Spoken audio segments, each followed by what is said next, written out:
This is Bob Sorrentino from Italian Roots and Genealogy. Be sure to check out our blog and our YouTube channel and our Facebook group and our great sponsors, Your Dolce Vita, Italy Rooting, and Abiativo Casa. And today I have a great tour person, Phil Micali from Phil, Italy. So welcome, Phil. Thanks for being here. Grazie a te, grazie a voi. So before we talk about, the excursions that you do, what's your family background? Where are they from in Italy?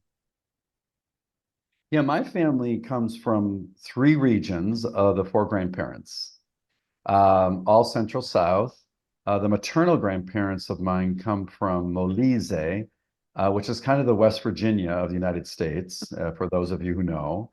So Campobasso is the provincia of the province, and then Gildone is the town, the medieval town. And then my paternal grandparents came to New York from Basilicata, which is the Arch of the Boot, as I'm sure you all know, and Potenza is the name of the provincia. And then my grandfather, Micali, came from Montalbano e Licona, which is the province of Messina in the region of Sicily. They all came around the same time, not knowing each other. 1902, the latest 1913. So before World War I. And then my parents were born in Cleveland and Hartford, respectively.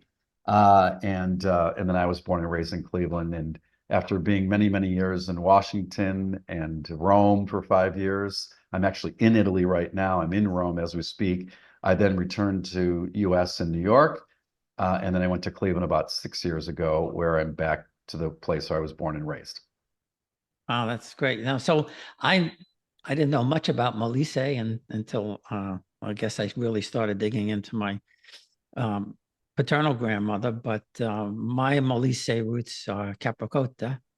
Highest point in Molise, Alto Molise. So you're the highest elevation. Yeah, they get a lot of snow. Highest elevation, usually, yeah, Yeah. So if you go there next time you go to Capricotta, if you go into the church, you'll see that my third great grandparents, actually my third great grandmother, she was the Duchess of Capricotta. The Duchess. The Duchess. A noble family. So Yeah. you're bragging now because you come from a right. noble family. Okay, very good. Beatrice Capici Piccicelli. And she married Count Giacomo Piramalo from Montebello in Calabria. And then one of the interesting people from there is my fourth great grandmother, Maria Angela De Riso, and she was originally from Carpignone. And that's all in Molise. Yeah. So when we went there, we had a special treat because she donated vestments to the church that she had made in Naples, and the vestments. That's what noble people do. That's what noble people do. That's right, and people don't realize that. And it had the crest of the family crest on the vestments, so that was pretty cool to see. Yeah. But that's. So you guys does that mean your family goes to Heaven Fest, or?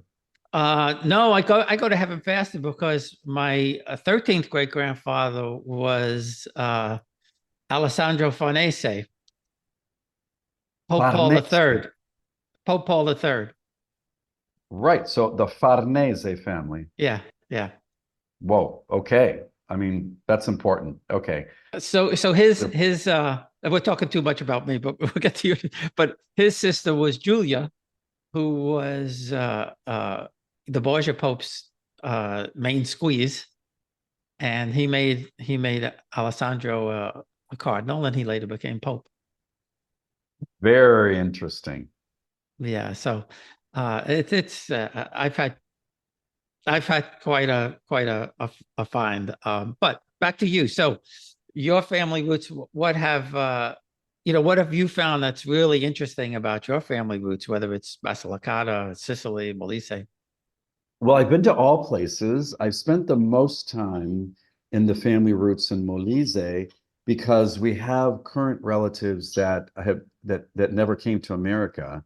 And so when I lived here, working here 20 years ago, I did not know them because there wasn't really many family contact, but I did get to know my paternal family that have mostly moved from Basilicata to either here in Rome, where I am now, or Naples, or Perugia.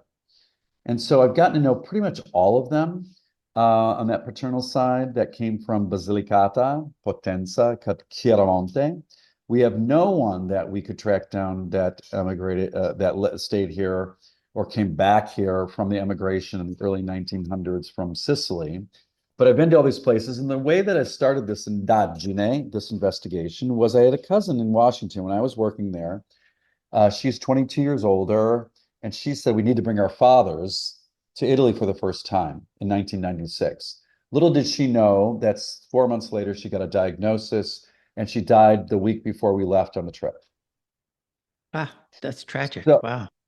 right. So she had done a little bit of research herself the year before on our paternal side. I had done really nothing at that point. I was living in Washington, speaking Italian already. I already spent a year in Siena in 1988 in my 20s. And long story short, that began the discovery process for my paternal side. And it wasn't until I came back from Italy living here that my maternal side said, "What are we doing? Why are you not taking us on a trip to Italy to find our roots?" And so I took them up on the offer and the request. I'd already been back to America living in the city in New York. And then began a deeper dive, not just into the heritage, but into getting to know these folks and to doing more of these trips, which were coming now, kind of one after the other. We want to go with this group. We want to go with that group. Okay, we'll go with a group of 50. We'll go with a group of 70, but we want to do our own. So by now, I've done, and now I'm doing this type of work, almost 100% of my time with my firm called Phil Italy. But personally, it all started and was inspired by this cousin who said that our fathers need to see the place where their parents, our grandparents, were born.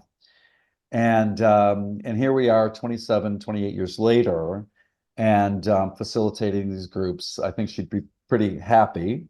So I do about 8 trips a year now that are sizable groups, and then about 4 to 5 smaller groups.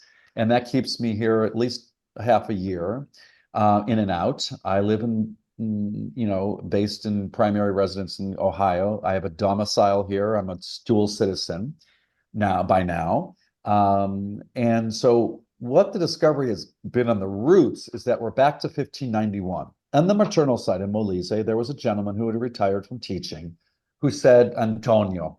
And Antonio said, "I want to help you. I love doing this type of research. Let's start with your grandparents and go back from there." Well, he went back through the church records, through the village records, etc., to 1591. So we're back to 1591. This all started in 07, 08-ish. We still are updating it, but I've digitized these records into our own family tree. That's not Ancestry.com. This is a more basic GED, format called tribalpages.com. And there is where I update when someone's born, when someone dies, a big milestone event, post a picture. That is now the go-to source for our family. Everyone has a password, and their job is to inform me as the administrator what's going on, because not everyone's inviting me to all the birthday parties. Now, funerals I usually know about, so those go in right away at the date of death. But births and things like that, the family's getting bigger as the generations carry on. So that's kind of where the maternal investigation has gone. I've done not as far back, and again, this is all granular. I've never looked at an Ancestry.com record. It's not that I don't know what it looks like, but for my purposes, I've not investigated there because I haven't had to. I had the luxury of this gentleman who does this in his spare time. And what I help him is I help him raise money for the local church that needs to be restored. So that's been my role, is to give back to the origins of my grandparents' hometown where there are five churches, literally five operating churches that of a town for a town of 800 people. Wow, that's crazy, right? They're very proud of these places, and they always get really Yeah. professional restorers, either from Rome here or from the region. They're going through what do you call it, a bidding process right now for San Rocco. And they discovered that there's all this paint over frescoes from the 1400s. So that's been fun to be involved in that process. I put on my tour operator website a little section to dedicate to that. So when people do touch ground there in this area, they might feel like they want to participate in that restoration. I do bring people to Molise. I have not brought yet a group other than my family to Montalbano Licona, Sicily, nor Basilicata, but that will happen. But one of the things about doing trips here and helping people like you and I have done to find our roots. And do you know that this is the year of tourism, for roots tourism? You do Yes, know. yes, I do. Yeah. Yeah. Good. Well, that's an ongoing process here to give money to comuni, like towns that have 5,000 or less inhabitants. They can apply for maximum of a 6,000 euro, what do you want to call it, fund to throw on an event for either private groups or public to attract people to come to these borghi. Borghi, Borgo is a small village. They don't usually say villaggio, they say borgo, or paese with a small p, or paesello, something like that. Not usually villaggio. And so it's been interesting because when I bring the travelers there, Bob, it's just interesting to see how they relax. They're like, wow, we didn't expect this. This is Italy Mhm. because there's nothing iconic there. It's all folklore, like music. It's all farm to table, no matter where you eat, even in a restaurant.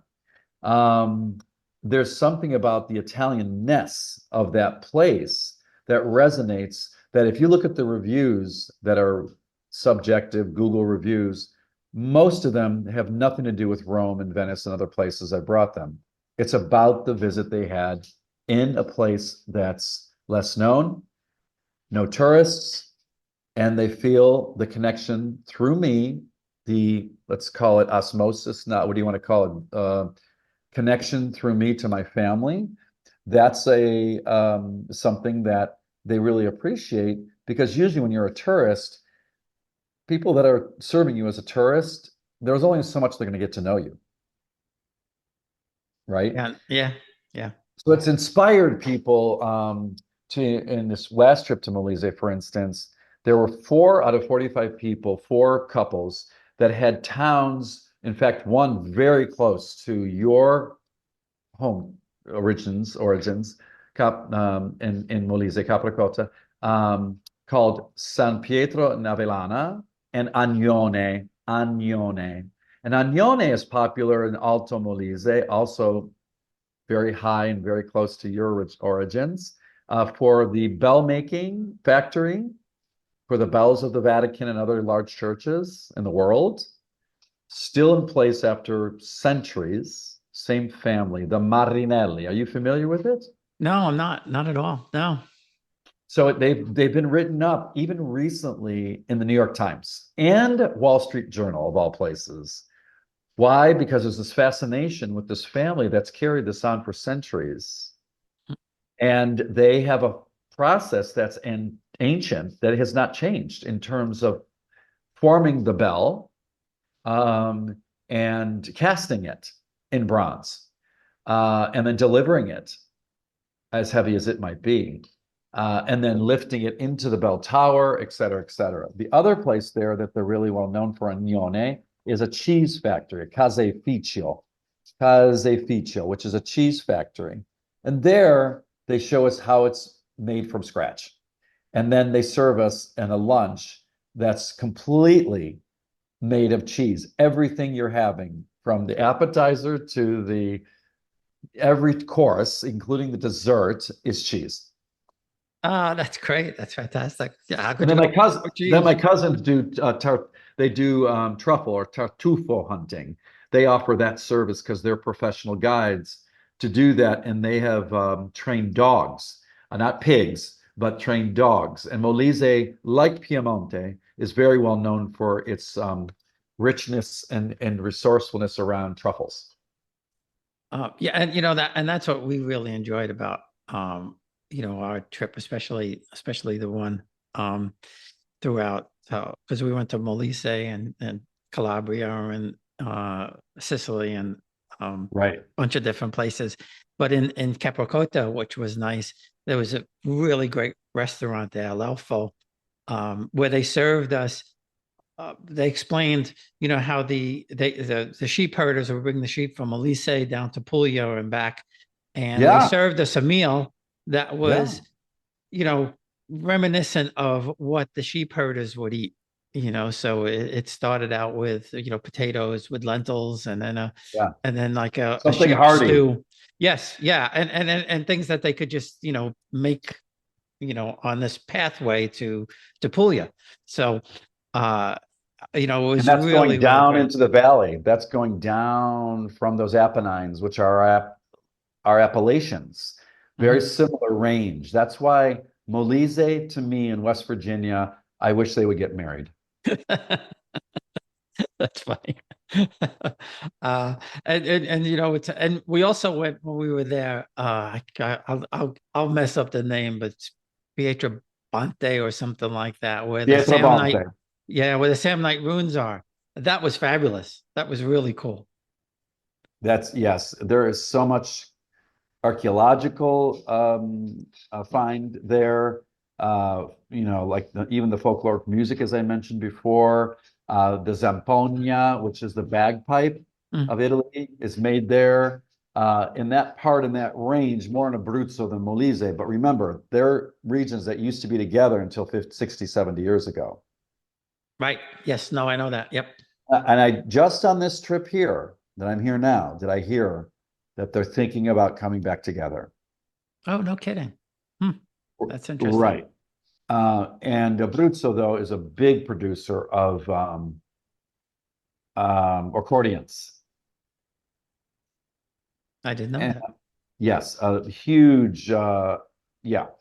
Interesting, I found out too that Campobasso, a lot of the people that came to America, our emigration from Campobasso, Molise, was to Denver first, Cleveland next, Buenos Aires next, then Montreal, all for political border reasons of being closed, not being closed, whatever. But the original intent was US. After World War One, they couldn't do that, so they went to Buenos Aires instead, even though the predecessors, immigrants, had come to America. When it came to World War Two, Eisenhower had shut the border and pretty much and said, okay, let these people go into Canada. So our relatives went into Canada. That was the last immigration. So we have four beachheads in America. And would you ever think, Bob, that Denver would be one of them for Italian Americans? No, no, I'm surprised that all of these places I find out about around the whole country. That I was like, wow, I didn't know that. Well, Denver called for stonemasons to build the passes, the Moffat Tunnel. My grandfather was asked to come to and got a job for a friend to work on the Moffat Tunnel. Wow, that's something. That's something. So I have to ask you, since we're talking about this, uh, because I'm sure you've come across this where you've had people who said, I want to go to Rome, I want to go to Florence, and you maybe drag them to one of these borghi. What's their reaction between the two? We'll be right back. Experience Italy like never before, traveling with a scheduled group or create your own bespoke tour with friends with philitaly.com. Pack your bags and follow Phil. That's www.philitaly.co.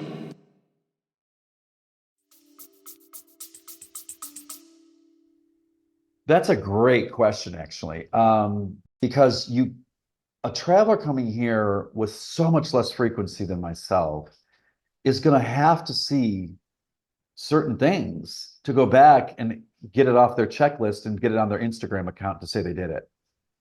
And it's important because that let's say hospitality and patrimony of art, of buildings, of antique as well as even some modern, you got to go to Rome. You got to go to Venice. You got to go to Florence. But I think the major feeling is that those places are becoming overrun by tourists. I don't necessarily feel like I'm in Italy totally. If you go to Positano tomorrow, Bob, and I meet you there, we will hear more New York, Chicago, and Cleveland accents and language than we will hear Italian. So what's happening is, particularly the Amalfi Coast, even though mostly what it has to offer is natural beauties, not as much antiquity in terms of middle-aged stuff, or Samnite, Roman ruins. That's not the Amalfi Coast. But the Amalfi Coast became popular in the 50s with movies. And so it's full. I'm going to meet my brother who lives in Philly with his wife and friends on Monday. And I know that I'm going to hardly speak Italian. Yeah. So I think when people go off the beaten track, they don't expect what to expect. They don't know what to expect. They get there. It's a sigh of, in a way, let's call it relief, less stress, more how do you say, connection with humanity versus a line that's waiting to see the David. A line waiting to see the David isn't necessarily the humanity that a lot of travelers want, but they have to do it.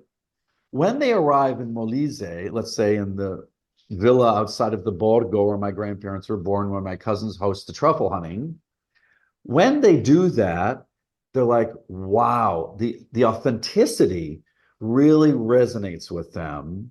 And then, of course, the hospitality and the reception of the people there, whether it's my family or not, is immense. They have time. They're less stressed. They're less frenetic. The food is not shipped in. Nothing's frozen. I mean, there's just so many things that make it authentic. And then when you layer on the folkloric music, the visits to factories you'd never go to truffle hunting. I mean, who truffle hunts in America? When's the last time you went truffle hunting in New York? Truffle hunt at the supermarket, right? If you can even find them, probably ain't running even there. Well, that's right. And so I think the answer to the question, and a good one, is that people see the authentic Italy and they go back with this memory without having skipped over the iconic things, but they've got this rich memory, and even if they never ever come back, they feel like, wow, boy, I went to Italy. If you read the reviews, it mostly touches on this point that you just raised. Well, yeah, and that's the way we felt, though. Especially when we went to, Capocota and especially in Fassato in Calabria, where they put on this whole day event for us, and the cheese and the olive oil. Right, but you're an everything was American amazing. Italian. You're an Italian American like myself. But if you don't have any roots in Italy and you experience this, the question takes on another form. For an American that has German heritage, for an African American that comes to these places, what is their impression? Because it's one thing for you and I to say, oh my God, this is our people. That's one thing. Yeah. It's another for an African American or a German American to say, wow, I'm observing in action a culture that I really didn't know that deeply because I didn't live it growing up. My grandparents weren't from here.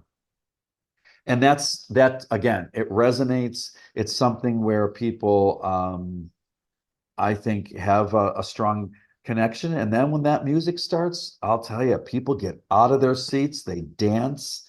This isn't music we're hearing in the back pubs in New York. Now, you go to an Irish pub in New York or Washington or wherever, you get a sense of the Irish culture. But we really don't have Italian restaurants that are playing mandolins all the time. No. Or Zampogna, Italian bagpipes, which I think is a rich sound if you like bagpipes at all. It's just a different sound. And then accordion, yeah, we have, but there's rare Italian places, unless you're going to an Italian wedding, that's going to have that level of musicality and folkloric musicality. Yeah, and that was one of the coolest things there.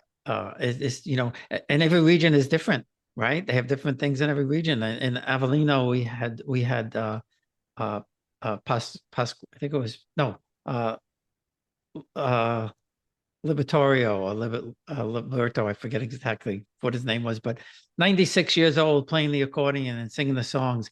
And he was making me tired, you know. Uh in The energy of elder Yeah, people here is amazing. yeah. And in Calabria, there was a folk band, and we went to the first town was Montebello, and they were there in the square, and they played a little bit, and then they came, down the road a piece to Fassato, and uh, I said to Letizia, I said, "Boy, it's so nice that they came to both places." And she said, they weren't supposed to come to the second town, but they were Oh, enjoying you so much yes. that you were so enthused about it that they gave up their day to come and spend it with you. And that's your That's point, right? That's the difference. That's the difference. Yeah, because they feel it on the other end. You're right. What they receive from the joy we have of receiving their hospitality, it becomes a scambio, an exchange that it creates a lot of very positive energy. You're absolutely right. Yeah, and like I said, they spent the whole entire day with us, and it was funny because we were on the property of one of my ancestors' palazzos, and it's not in the family anymore. Somebody bought it, like this doctor bought it, and unfortunately, it's Uh-huh. in disrepair. But I said at one point, I said, doesn't the owner care that we're kind of on his property here, and set up tables and I said, well, yeah, this is Italy. We kind of Yeah. do what we want to do. But they said he may come out. He may come out. So, and at the end of the day, he came over and he asked if we wanted to go into the palazzo. And I said, yeah, of course I want to go in, that's, Oh, and yes. it was, it was so cool to go into a place. And the sad part about it was you could see the glory that it once was. The town wanted to buy it like 10 years ago, and he doesn't want to sell it. And I can understand why he doesn't want to sell it, but they wanted to buy it and refurbish it and maybe make it a B&B, whatever they were going to do with it. Yeah, yeah. Um, but that's where I really felt Italian. And it was more, Yes. and it was more, it was the food, it was the atmosphere, it was the music, but more than anything else, it was the enthusiasm and the love from the people that they were so happy. They were happier that I was there than I was to be there. And you Oh, can't yeah. explain that. Yes, I'll tell you, that is true. Anytime, whether it's my relatives or people that I collaborate with, whomever they are, when they see that smile on the face of an American or, for the most part, Anglo-Saxon traveler, they there's a lot of individuality here, and I think we as Italians in general have a lot of autonomy of thinking and individualism. These were city-states. There wasn't 20 regions 3 centuries ago. Mhm. There was like 60 city-states. And so that brings a lot of cultural individualism, I think, that they want to share, they want to express. They don't want to be, they're very much against homogenizing their culture. So when McDonald's came in, I remember when I was going to school here in 88 in Siena, full immersion for the language, because like you, probably, I'm not sure, I didn't grow up with the language. No, no, I heard it, but we didn't speak it. So I hardly even heard it, other than visiting grandparents and their dialect. Um, they didn't want anybody to speak anything Italian, and they didn't even speak Italian. They spoke dialect. And so if they were alive today and they heard my Italian, they would not understand me. And so that individualism, I think, really comes out when they do host, like you say, because They're so proud of the centuries of caretaking. Now, it's true that some caretaking has stopped. Let's step back here. And why is that house of yours in rubble? Because there's not an injection anymore of young people wanting to stay. This is like the ghost towns of the US when an industry went away. Do you want to go to Youngstown and see what it's like right now? You know, there's a lot of Youngstowns here. Ohio, I'm talking about, where it lost its mojo because things went to Mexico or China or whatever. Here, there's not as much of that going outside the country, but people are moving to the bigger cities to get jobs. And a lot of young people are moving away because English is easier, is more accessible. They're learning at younger ages. People our age didn't learn English in grade school. Now it's mandatory practically. And so there's people, a lot of folks go to Ireland and London. And so there's a young exodus from the town, the region, the country, and those towns now are left. Even our family home in Gildone in Campobasso, it's almost completely rubble now. Well, yeah, and And in Fasato, it was like that. I mean, there was a whole, street of it was still like, remnants of furniture and everything. And I asked them, and they said, well, most of them are still owned by somebody in the family. But like you said, they're in Germany, Switzerland, France, wherever. And they just but the thing is, they're not all in those other places. A lot of the people abandoned the home and moved a moved kilometer on. away, Mhm. moved on a kilometer away. There's a lot of building. If you look at a given medieval town here, and you now look at the perimeter, we have farmland, Bucks County McMansions just a kilometer outside. So it's not that everyone moved away. Yes, the young people in their 20s and 30s, they're going to move, but they may come back. Why? They can work remotely. All these towns have internet like we have anywhere in America. That's a great thing. That's not yesterday, but I'll tell you the internet status here, no matter where I go, it's super powered. I don't care how ancient the village is. It's great. Now, the abandonment, though, I have people I know who have built a McMansion 20 years ago that's all stucco. It's not a wood house, but it's a typical Italian large villa with an olive orchard, huge garden for lettuce and vegetables, perhaps a cultivated area for truffle hunting, um, lemon trees, orange trees, and depending on what they do, they may even have a cantina to make wine. And if they're a butcher, they're going to have a place to dry the meat. So that now becomes an economy in and of itself and a living arrangement. Well, what's the centro storico, the center village? How is that serving them? It's not. Turn off the water, turn off the gas, turn off the lights.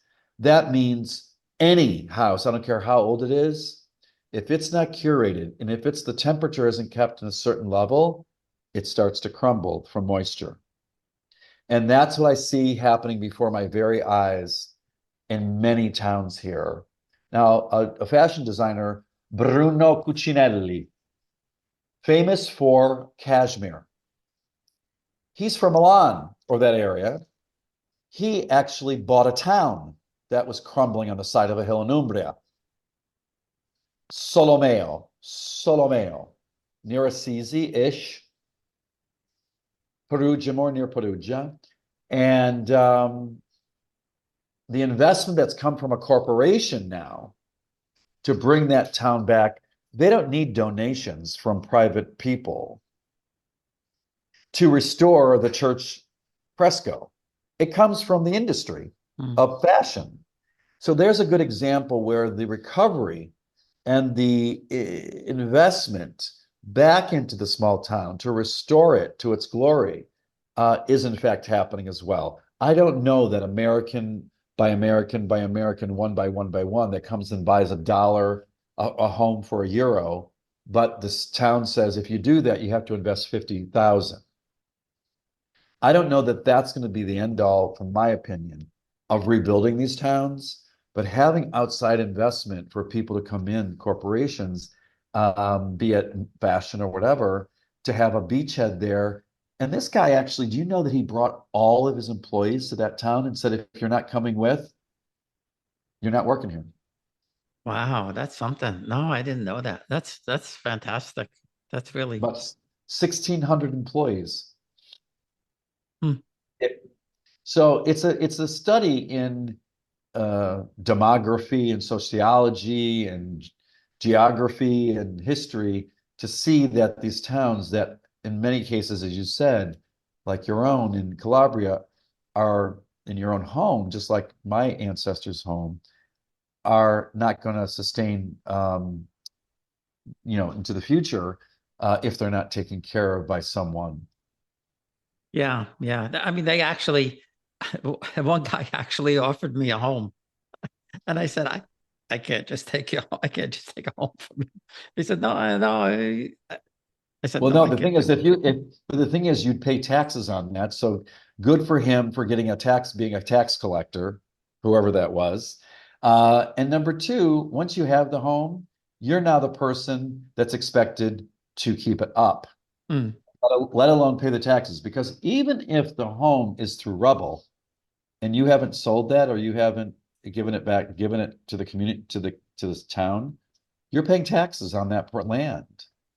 And so, he may have been doing a back end job of trying to be a tax collector.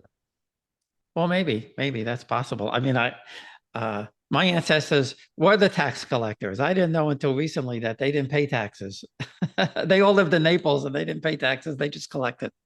And they would go to the towns once or twice a year. And Yeah. that was their thing. So let's talk about, the tours. You do different tours to different Borgian regions and things. Yeah. Right. So Phil Italy was founded on the concept that started with it was birthed by the fact that this cousin of mine, as I mentioned in Washington, said, let's take our fathers to Sicily and Basilicata. And so from there it was born. And I then moved here to work full time in my field that I've trained in healthcare management for 5 years, from 98 to 03. So the volume picked up about who wanted to visit when to have a tour, either family or not. When I went back to the US and lived in New York, then it got even more intense. Well, you live there, you speak the language, and blah, blah, blah. Why don't we go as a family? And so that's one. By now I've done about 5 of those trips with family, but having that momentum, I decided to brand my activity about a little over a year ago, to be named Philitaly. So it's philitaly.co. And so now I create group shared tours where you can sign up for one, Bob, or you come to me and say, I want my family trip to be customized for us. I don't want to invite anybody else. We have 15 people. We have 7. Or I'm picking up a woman from Miami tomorrow who wants to do a bike ride here for a week with a large group of 300 kilometers. And then her son and his partner are coming here to spend another week with her and relax. And so in that case, it's a very customized thing. I'm their driver, I'm their guide, I'm their interpreter, I'm their accompaniment. And so that's much more customized. I do have a couple of industry, given that I've been so grateful to be a part in the healthcare industry, that it's centered around a profession. When I lived here, I was on faculty and I taught a class in managed healthcare at the Bocconi Private University. It does a master's program. And through that, I realized that there's a lot of Americans that want to come here in the trade of healthcare, clinical or management, to learn about the way it works here. How does Italy spend less than half of our GNP spend in America and get double the results? How do they do it? Mhm. And so there's a trip that's designed around healthcare because again, I've been on faculty. I've met with American CEOs and others who want to investigate the ingenuity, the what's the secret of the blue zone in Sardinia, where people for the most part, we could pretty much count on living to 100. Yeah. So that's really the construct, the context. I also do for people who don't want me to accompany, to help them, get really good hotel deals, get the inside scoop from an insider, be available when they're on their trip, when they feel like they're having a crisis. And sometimes people do feel like they're having a crisis here because things don't work here like they do in America, for sure. And an American traveler here it could be a stressful experience if you're not letting down your guard a little bit to say that things will happen. For as many bad things that happen here that are stressful in terms of going from point A to point B isn't as easy as it is where we come from in America, there's 10 times more surprises on the other end that you never would have expected that either eliminate or suppress all the stressful moments. Yeah, And no, I know what you mean. We kind of experienced that. Yeah, I know exactly what you mean. Yeah. And that's to me what the value add is of the service. I think the differentiation that Phil Italy has of others, because there's a dime a dozen of tour operators like myself, big and small, is that going off the beaten path and getting to meet people for real, a quattro occhi, like this, four eyes together, and having the authenticity. To me, that is what differentiates, and that's what's bringing people back. I just prolonged my trip here, my stay here for a month, because the people that were here in March and April, Bob, told their friends and said, "Oh, we were coming in June, but we didn't have a plan. And are you going to be there in June?" May, June, I said, "No." But as that momentum kicked up, became one, then became two, then became three, I extended my stay in order to serve these customers, one arriving tomorrow. Wow, that's great.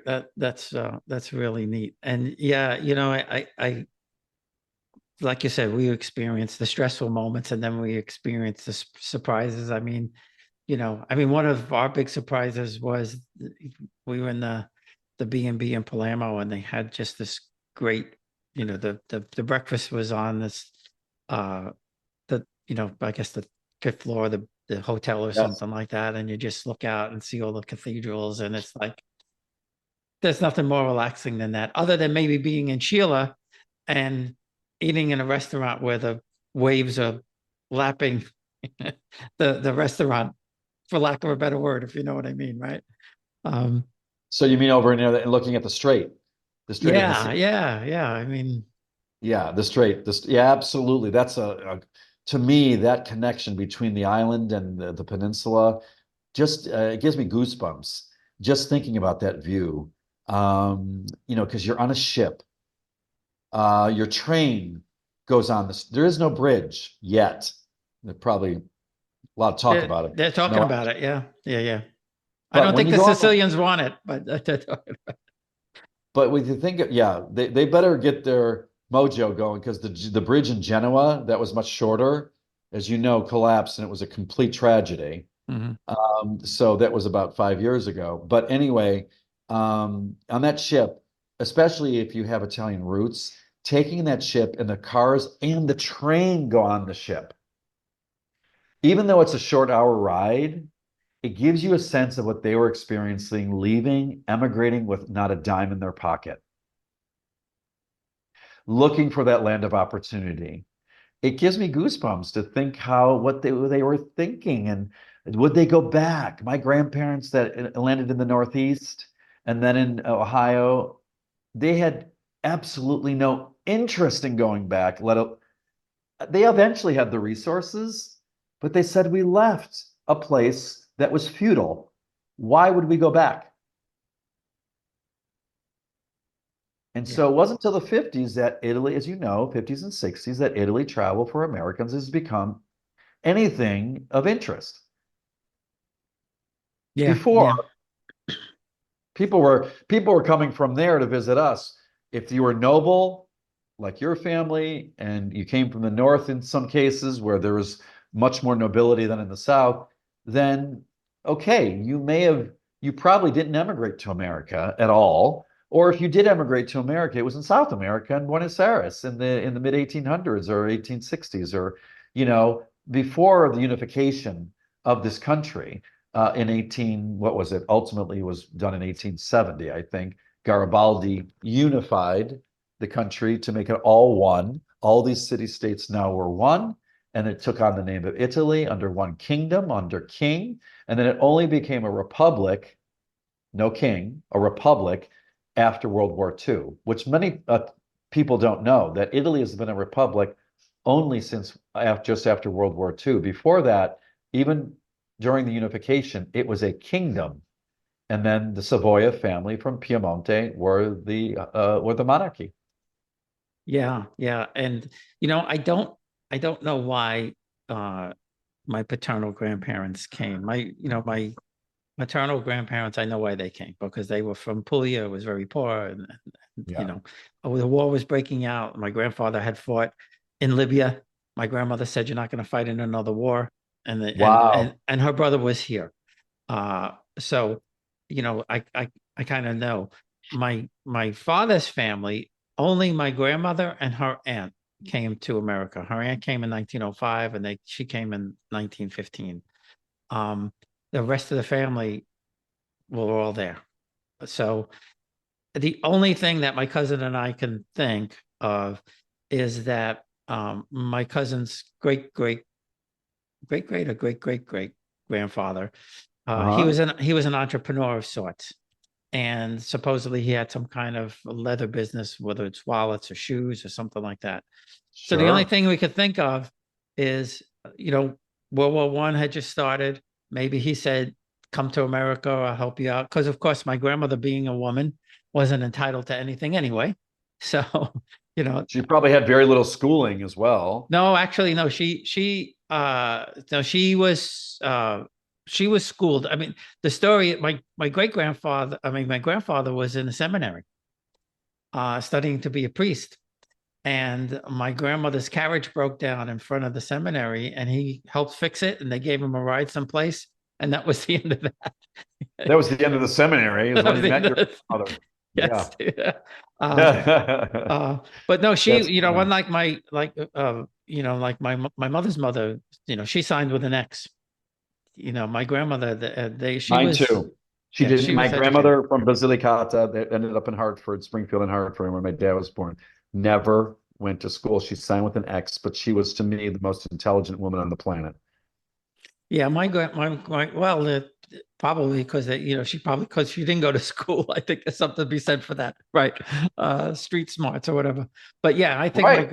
my grandmother, she was educated, and she was born just outside of Naples. But I know the family did live in Naples for part of the time, because my great grandmother, she was born and she passed away right in the heart of Naples, right by the Duomo. And the only thing I could think of there is that they lived in Massa di Soma, outside of Naples, and Okay. she died when she was only 42. So the only thing I could think of is maybe she got sick or something, and they brought her to Naples because it For was a so big city or whatever. Yeah. For healthcare. Yeah, Yeah, absolutely. yeah. That makes a lot of sense. Are you aware, speaking of, these Molise and other places, of Alfredo Brunetti, who runs the Molisana Association in Queens?